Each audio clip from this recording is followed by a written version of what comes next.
नमस्कार, JSK bulletin में आपका स्वागत है। मैं हूं वर्षा पवार और चलिए बढ़ते हैं खबरों की ओर। राजकीय अमृतकौर चिकित्सालय की मदर चाइल्ड विंग कहने को तो महिला तथा गर्भवती औरतों के उपचार के लिए सुरक्षित तथा व्यवस्थित स्थान बताया जाता है, लेकिन यहाँ की हकीकत कुछ और ही है। मदर चाइल्ड विंग के गायनिक व प्रसव वार्ड में आने वाली महिलाओं तथा गर्भवती औरतों के साथ साथ उनके परिजनों को कितनी परेशानियों का सामना करना पड़ता है, उसकी कल्पना भी नहीं की जा सकती है। यहाँ पर प्रतिदिन रोगी तथा रोगी परिजनों के साथ कई प्रकार की घटनाएं घटित होती है। इसको लेकर शिकायतें भी की जाती है, लेकिन आज तक इस ओर ध्यान नहीं दिया जाता है, जिसके कारण यहाँ की अव्यवस्थाएं जो की त्यों बनी हुई है।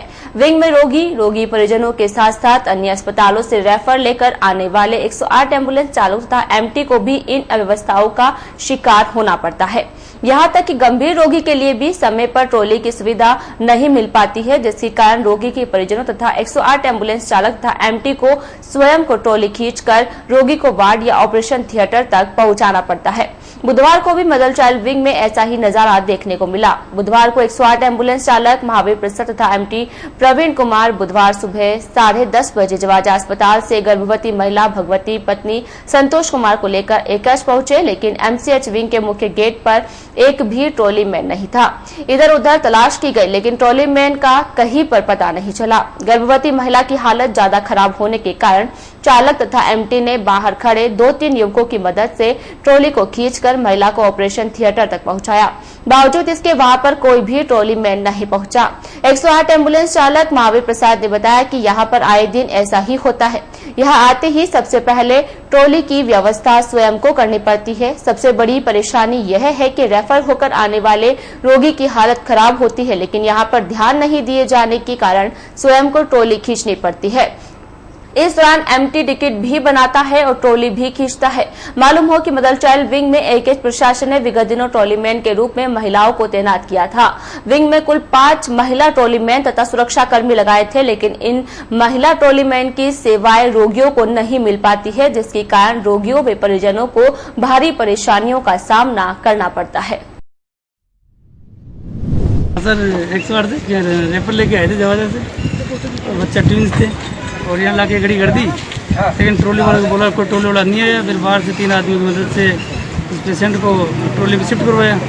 उसके बाद अंदर लेके गए। टाइम तो लगता है सर, रोज की यही घटना होती है यहाँ पर। ऐसे ट्रॉली वाले आते नहीं है, सीरियस पेशेंट आते हैं, ट्रॉली वाले आते नहीं है। चाहे यहाँ देखो चाहे आगे वाले की ओपीडी में देखो, किसी में भी देख लो, ट्रॉली वाले की बीमारी है सर यहाँ पर। डिलीवरी लेके आए थे ना सर, 2 बच्चे हैं, दोनों के हेड फंसे हुए थे।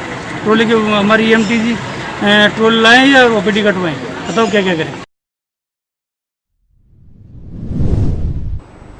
शहर के भीलवाड़ा विजयनगर तथा आसिद मार्ग पर निजी बसों के संचालकों ने शहर में प्राइवेट बसों के लिए स्थायी बस स्टैंड हेतु जगह उपलब्ध करवाने की मांग की। मांग को लेकर बुधवार को ब्यावर भीलवाड़ा बस एसोसिएशन के पदाधिकारियों ने नगर परिषद सभापति नरेश कनौजी तथा एसडीएम जय संधू को एक ज्ञापन दिया।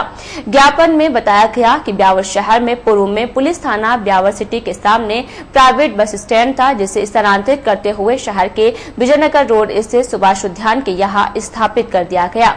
विगत 10 वर्षों से उक्त स्थान पर बस स्टैंड संचालित हो रहा था, लेकिन गत वर्ष नगर परिषद प्रशासन ने उक्त बस स्टैंड को यहां से हटाकर विजयनगर रोड पर ही दादाबाड़ी के यहाँ बालाजी के मंदिर के यहाँ शिफ्ट कर दिया गया। यहाँ पर जगह का अभाव है। एसोसिएशन के राजू अग्रवाल ने बताया कि जगह कम होने के कारण बसों को आगे पीछे करना पड़ता है तथा घुमाने के दौरान भारी परेशानियों का सामना करना पड़ता है। साथ ही आसपास के दुकानदार भी इस पर ऐतराज करते हैं। कई बार बस चालकों तथा दुकानदारों व आम राहगीरों के बीच इस बात को लेकर कहासुनी तक हो जाती है। साथ ही यहाँ पर यात्रियों के लिए न तो छाया और न ही पानी का पर्याप्त प्रबंध है, जिसके कारण यात्रियों को भारी परेशानियों का सामना करना पड़ता है। एसोसिएशन पदाधिकारियों ने परिषद आयुक्त तथा एसडीएम से शीघ्र ही बस स्टैंड के लिए जगह उपलब्ध करवाने की मांग की है। ज्ञापन देने वालों में राजू अग्रवाल, कमलेश शर्मा तथा फरीद मोहम्मद सहित अन्य पदाधिकारी शामिल थे। मालूम हो कि विजयनगर रोड स्थित अस्थायी प्राइवेट बस स्टैंड से वर्तमान में विजयनगर, शाहपुरा, केकड़ी, भीलवाड़ा तथा आसीन के लिए बसों का संचालन होता है। इन बसों से प्रतिदिन सैकड़ों की संख्या में ग्रामीण क्षेत्र के मजदूर तथा यात्री यात्रा करते हैं, लेकिन यहाँ पर छाया व पानी के अभाव में यात्रियों को परेशानियों का सामना करना पड़ता है। हम ब्यावर भीलवाड़ा बस एसोसिएशन के पदाधिकारी हैं और इसका नाम कि आज एसडीएम साहब को और सभापति साहब को ज्ञापन दिया बस स्टैंड के लिए। अस्थायी बस स्टैंड है हमारे विजयनगर रोड पे और भीलवाड़ा रोड का भी अस्थायी बस स्टैंड है, उसको स्थायी देने के लिए हमने आज ज्ञापन दिया एसडीएम साहब को और सभापति साहब को। हमने उनसे मांग करी है कि हमारे को स्थायी बस स्टैंड दिया जाए जिसके अंदर पानी की भी सुविधा हो और लेटरिन बाथरूम की भी सुविधा हो, सारी सुविधाएं हैं जिससे कि पैसेंजर परेशान नहीं हो। अभी हमारे को यहाँ पे बहुत असुविधा है, विजयनगर रोड पर है जहाँ पे हमारे को बहुत असुविधा है जिससे हम बहुत परेशान हो गए, हमारे पैसेंजर भी बहुत परेशान होते हैं। हम मांग कर रहे हैं कि हमें अस्थायी की जगह स्थायी व्यवस्था दी जाए। अंतर्राष्ट्रीय बाजार में कच्चा तेल सस्ता होने के बावजूद भी पिछले 17 दिनों से 17 बार डीजल पेट्रोल के दाम में वृद्धि कर मोदी सरकार ने लॉकडाउन की मार झेल रही जनता के प्रति संवेदनहीनता का परिचय दिया है। लॉकडाउन के दौरान लगातार 17वें दिन भी पेट्रोल और डीजल के दाम बढ़ रहे हैं। इन 17 दिनों में पेट्रोल 8 रुपए 50 पैसे प्रति लीटर महंगा हुआ है, वहीं डीजल की कीमत भी 10 रुपए प्रति लीटर बढ़ गई है। कोरोना संकट काल में जब अंतर्राष्ट्रीय बाजार में कच्चे तेल के दाम गिर रहे थे, तब केंद्र सरकार ने 14 मार्च को पेट्रोल डीजल दोनों पर उत्पाद शुल्क में 3 रुपए प्रति लीटर की वृद्धि की थी। इसके बाद 5 मई को फिर से पेट्रोल पर रिकॉर्ड 10 रुपए तथा डीजल पर 13 रुपए उत्पाद शुल्क बढ़ाया गया। डीजल पेट्रोल के बढ़े हुए दाम के कारण किसानों का खर्च लगभग 1000 रुपया प्रति एकड़ बढ़ेगा और साथ ही साथ जरूरी सामानों के दाम बढ़ने के कारण आम गरीब जनता जो पहले से ही लॉकडाउन की मार झेल रही है, उन पर बहुत बड़ा बोझ सरकार के इस फैसले के कारण पड़ेगा। देश में लगातार पेट्रोल डीजल के दाम बढ़ रहे हैं, जिसके चलते आमजन को महंगाई की मार झेलनी पड़ रही है। देश के केंद्र में भाजपा की तथा प्रदेश में कांग्रेस की सरकार है, लेकिन विगत 17 दिनों में किसी भी प्रकार की सरकार की ओर से बढ़ते पेट्रोल पदार्थों के दामों पर कोई प्रतिक्रिया नहीं आई है। दोनों ही सरकार आमजन तथा गरीब को लॉकडाउन में राहत पहुंचाने की बात कह रही है, लेकिन यह कितना हास्यास्पद है कि एक तरफ तो सरकार राहत पहुंचाने की बात कर रही है और दूसरी तरफ महंगाई बढ़ने के सबसे बड़े कारक डीजल की कीमतों में बेतहाशा वृद्धि कर कोड़ में खाज का काम कर रही है। देश में बढ़ती पेट्रोल पदार्थों की कीमतों को लेकर बुधवार को जय स्काई न्यूज चैनल ने जाने शहरवासी तथा राजनेताओं के विचार। एक और कांग्रेस सरकार के नुमाइंदे इसके लिए केंद्र की भाजपा सरकार को जिम्मेदार बता रहे हैं, तो भाजपा के नुमाइंदे वेट कम नहीं करने के लिए राज्य सरकार को जिम्मेदार ठहरा रहे हैं। पेट्रोल और डीजल के प्राइसेस दिन ब दिन बढ़ते जा रहे हैं। पहले जहाँ टंकी फुल 2500 रुपये हो जाती थी, आज 3800 रुपये देना पड़ रहा है।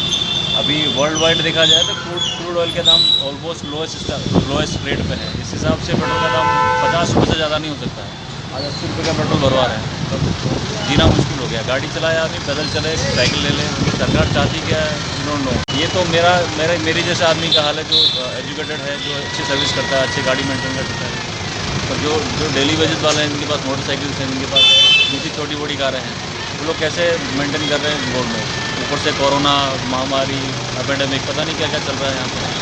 इस दौर में पेट्रोल के एटलीस्ट पेट्रोल के प्राइस तो कम से कम हो जाती, एटलीस्ट आदमी अपना जीविका का जो सपोर्ट है गाड़ी या किसी तरह से वो कर सकते। आज हमारे देश भारत में पेट्रोल और डीजल की कीमतों में पिछले 12 से 15 दिनों के बीच निरंतर वृद्धि हो रही है, जो कि एक अच्छा संकेत नहीं है।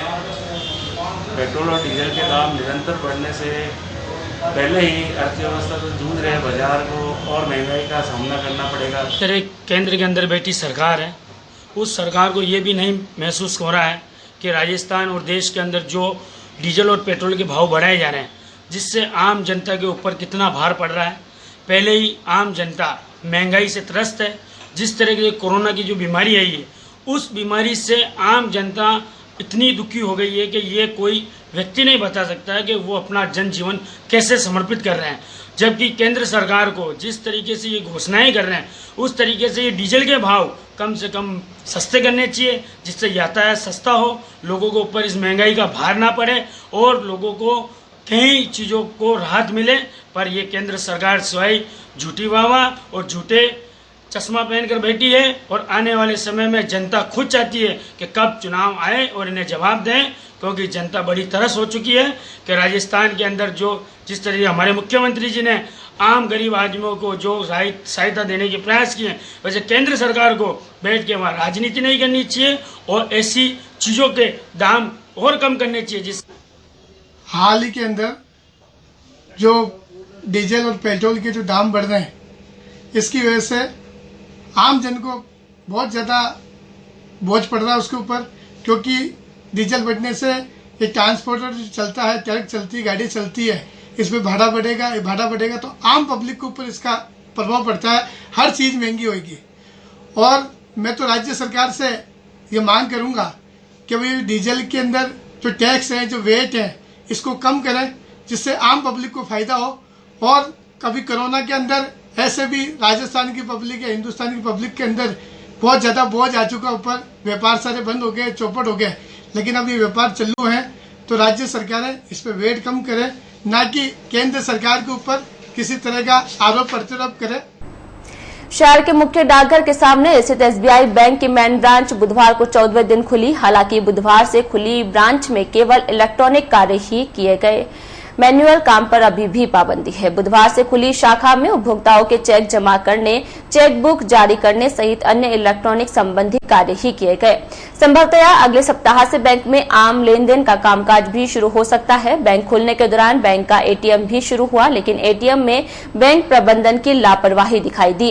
एटीएम कक्ष में एक से अधिक उपभोक्ता खड़े दिखाई दिए। इतना ही नहीं, एटीएम कक्ष के बाहर न तो हाथ धोने की सुविधा उपलब्ध थी और न ही भीतर सैनिटाइजर की। एटीएम कक्ष के बाहर सुरक्षा गार्ड अवश्य तैनात था, लेकिन एटीएम कक्ष में आने जाने वालों से उसका कोई सरोकार नहीं था। बड़ी संख्या में उपभोक्ता एटीएम कक्ष में बेरोक टोक आ जा रहे थे। मालूम हो कि विगत दिनों एसबीआई मेन ब्रांच के 11 कर्मचारियों को कोरोना पॉजिटिव पाए जाने के बाद शाखा में लेन देन कार्य को रोकते हुए शाखा को बंद कर दिया गया था। 14 दिन बाद शाखा को खोला गया, लेकिन एटीएम कक्ष के हालात देखकर लग रहा था जैसे आमजन तथा बैंक प्रबंधकों के मन से कोरोना का डर खत्म हो गया है। एक साथ 11 कर्मचारियों के संक्रमित होने के बाद भी बैंक प्रबंधक ने कोई सबक नहीं लिया। कमोबेश यही स्थिति सामने ही स्थित मुख्य डाकघर की है। यहाँ पर भी एक पोस्टमैन के कोरोना संक्रमित पाए जाने के बाद भी उपभोक्ताओं की आवाजाही बेरोक टोक हो रही है। बांगरग्राम स्थित एलएनटी कार्यालय में रविवार को विश्व योग दिवस मनाया गया। इस दौरान वर्कमैन कैंप में श्री स्वामी विवेकानंद योगा संस्थान राजस्थान के मोहित अश्विनी, शोभा अश्विनी तथा मोनिका सिंह ने योगासन, प्राणायाम तथा योग का प्रदर्शन किया गया। इस दौरान कोरोना संक्रमण के कारण सोशल डिस्टेंसिंग की पालना करते हुए स्वस्थ शरीर तथा स्वस्थ मन के प्रतिदिन 15 मिनट योग करने के लिए कर्मचारियों को जागरूक किया गया। इस दौरान अतिथियों को उपहार तथा कर्मचारियों को फल वितरित किए गए। योगासन कार्यक्रम में कंपनी के विकास कुमार, संपूर्ण नंद, धर्मवीर कुमार शर्मा, भूपेंद्र जोशी, शशि पांडे तथा हरगुण तिवारी आदि उपस्थित थे। शिक्षा विभाग के शिविरा पंचांग के मुताबिक सत्र 2019-20 में ग्रीष्मावकाश के बाद बुधवार को सरकारी स्कूल खुले। इस दौरान केवल शिक्षक ही स्कूल पहुंचे। सरकार के आगामी आदेशों तक बच्चों के प्रवेश पर पाबंदी रहेगी। शिक्षा विभाग के आदेश पर बुधवार सुबह शिक्षक पूरी सावधानी तथा मुंह पर मास्क लगाकर स्कूल पहुंचे। इस दौरान शिक्षक सैनिटाइजर भी अपने साथ लेकर आए। मालूम हो कि राज्य सरकार ने कक्षा क्रमोन्नति प्रावधानों में शिक्षा सत्र 2019-20 के लिए एक बार शीतलन प्रदान करते हुए कक्षा 1 से 9 व 11वीं में अध्ययनरत समस्त स्टूडेंट्स को आगामी कक्षा के लिए क्रमोन्नत किया गया है। पूर्व में समस्त संस्था प्रधानों को शाला दर्पण पर उपलब्ध क्रमोन्नति प्रमाण पत्र डाउनलोड कर स्कूल खुलने पर समस्त स्टूडेंट को क्रमोन्नति प्रमाण पत्र व 9वीं व 11वीं के स्टूडेंट की विद्यालय स्तर पर निर्मित अंक तालिका वितरित करने के निर्देश दिए गए थे। बुधवार से स्कूल पहुंचे शिक्षक कक्षा 1 से 9 व 11वीं में अध्ययनरत रहे स्टूडेंट्स का रिजल्ट तैयार करेंगे। हाँ सर, विभागीय निर्देशानुसार आज हमारे विद्यालय जो सुबह 7:30 से 12:30 का रखा गया है, 7 से 12:30, तो सभी अपने अपने कार्य जो हो रहे हैं वो कर रहे हैं। एक तो ये परीक्षा फल बन रहा है, उसकी अंक तालिका वगैरह रजिस्टर मेंटेन कर रहे हैं। ये काम आज स्कूल में बच्चे आने की संभावना तो अब विभाग जैसा निर्देश देगा उसी के अकॉर्डिंग बच्चे आएंगे। बाकी अब तो केवल अध्यापक और जो स्टाफ है पूरा आ रहा है। जनसंघ के संस्थापक सदस्यों में शामिल रहे डॉक्टर श्यामा प्रसाद मुखर्जी की पुण्यतिथि पर मंगलवार को भाजपाइयों ने औपचारिक रूप से कार्यक्रम का आयोजन कर उन्हें श्रद्धांजलि दी। मुखर्जी की पुण्यतिथि पर जालिया रोड स्थित आनंद हॉस्पिटल में कार्यक्रम का आयोजन किया गया। इस दौरान डॉक्टर नरेंद्र आनंदानी के साथ पूर्व सभापति बबीता चौहान, नरेंद्र चौहान, पूर्व उप सभापति जयसिंह राजपुरोहित, पूर्व पार्षद ईश्वर तंवर, विनोद खाटवा तथा भाजपा के पूर्व मंडल अध्यक्ष हरिकिशन तिलोकानी तथा कन्हैयालाल आदि कार्यकर्ताओं ने मुखर्जी को श्रद्धासुमन अर्पित करते हुए देश हित में उनके योगदान को याद किया। इसी प्रकार मां आशापुरा माता भाजपा मंडल की ओर से अध्यक्ष राम अवतार लाटा के नेतृत्व में नेहरू नगर स्थित वाल्मीकि बस्ती में कार्यक्रम का आयोजन किया गया। अध्यक्ष लाटा ने मुखर्जी के बलिदान को याद करते हुए कार्यकर्ताओं से उनके बताए मार्ग पर चलने का आह्वान किया।